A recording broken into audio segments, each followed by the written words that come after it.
In this video, we will see how to lock WhatsApp chat without a fingerprint using a password. To do this, you can see that I have opened my WhatsApp. Let's say I want to lock this particular chat. Long press on the chat that you want to lock and it will get selected. Click on the three dots in the top right corner and click here on lock chat. You will see this pop-up about locking chats. Click on continue.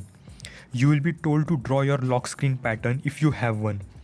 After drawing the pattern, you can see that we cannot see the chat that we selected. To open it, click here on locked chats and draw the lock screen pattern again. You can see that the locked chat is present over here. To use a password to unlock it, click on the three dots and click on chat lock settings.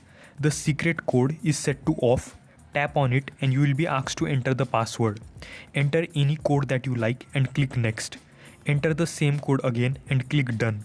Go back. And now, if you click on locked chats, you will need to enter the password that you just set to open it.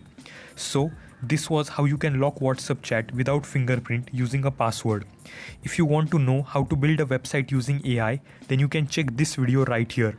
If you liked this video, then do drop a like and subscribe to my channel for more such helpful videos. Thanks for watching and I will see you in a new video.